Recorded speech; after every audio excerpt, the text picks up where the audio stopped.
À 18 ans, j'ai failli mourir à cause d'une erreur médicale. On m'a diagnostiqué une contracture musculaire alors que j'avais un cancer qui a failli me tuer.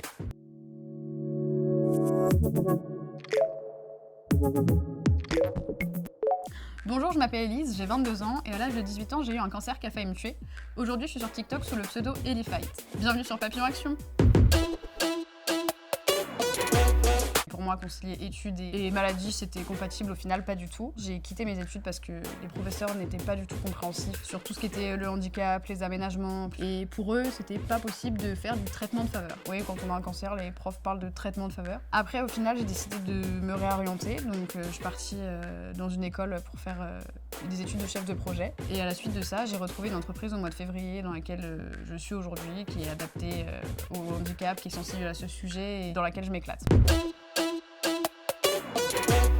Déjà, la première, j'ai voulu y aller toute seule. C'était mon combat, c'était mes expériences. La première chimio, je me rappellerai toute ma vie. On m'a dit, ouais, je vais avoir des effets secondaires et tout, mais on te le dit pas. Ça sera la surprise. Plus on en fait, plus on explose le corps, donc plus on le fatigue, et plus on le fatigue, moins on va bien. C'était de plus en plus compliqué, jusqu'à arriver à l'avant-dernière, où là, on m'a clairement dit que j'avais failli mourir. À l'époque où je faisais de la chimio, j'avais comme des fourmis dans la jambe, et une des molécules du traitement qui, en fait, était en train de grignoter les nerfs. Donc pour les gros déplacements, j'ai un fauteuil roulant parce que j'ai pas le choix. Parfois, j'arrive pas à monter les escaliers, donc c'est mon copain qui va me porter. Et donc en plus de ça, ça m'a amené une maladie cardiaque. Et la cerise sur le gâteau, parce que jamais 203 comme on dit, j'ai eu une endométriose avec une adénomiose, avec le syndrome des ovaires polykystiques. On m'avait expliqué que la chimio c'était pas sans conséquence et que ça pouvait avoir des effets secondaires à court et long terme, et j'en paye encore les frais aujourd'hui.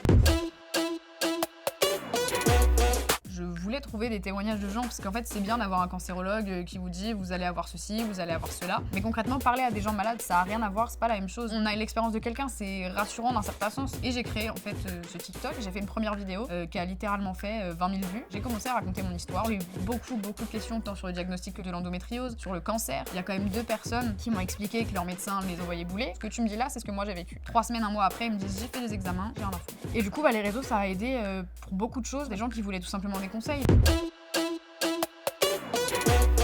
En fait, les discriminations, je croyais pas que ça existait jusqu'à ce que j'y sois confrontée. Un jour, je vais à un entretien d'embauche, je lui avais expliqué que j'avais des problématiques de santé. Elle me dit, écoutez, les problèmes de santé, tout le monde en a, il y a pas de souci, moi je suis très bienveillante, etc. Je m'installe, elle m'explique le poste, j'explique ce que je sais faire, ce que j'ai fait auparavant, enfin un entretien classique. Jusqu'au moment où elle me dit, mais vous m'aviez parlé de problèmes de santé, qu'est-ce que c'est exactement? Je lui dis, écoutez, j'ai pas spécialement envie d'en parler, parce qu'il faut savoir qu'on est libre d'en parler ou pas, hein. L'employeur a pas à vous obliger, et la RQTH c'est pareil. Et donc moi, vu que j'ai besoin d'aménagement, voire aller à des rendez-vous médicaux, par exemple là aujourd'hui je suis en mi-temps thérapeutique, je travaille que le matin parce que je suis fatiguée. Elle me dit non mais écoutez, je vais être cash avec vous, moi quelqu'un qui est en arrêt maladie tout le temps, ça ne m'intéresse pas. Donc en fait pour elle dans sa tête, RQTH ça voulait dire arrêt maladie tout le temps. Aucun rapport mais c'est pas grave. Donc du coup je l'ai regardé, j'ai pris mon sac et je lui ai dit écoutez je vous remercie de m'avoir reçu, je vous souhaite une très bonne journée et je suis partie. Donc clairement si j'ai un conseil à donner pour les employeurs invasifs, fuyez parce que clairement ça pourra que vous apporter des problèmes. J'aimerais bien réussir à créer une association pour faire un petit peu le Père Noël de l'hôpital. J'aimerais bien réussir à avoir des partenariats avec des marques par exemple pour récupérer des choses pour des enfants, des adultes, peu importe. Mais c'est bien des fois d'avoir une petite surprise et de se dire ah je suis à l'hôpital, il y a quelqu'un qui m'offre un truc. C'est trop cool.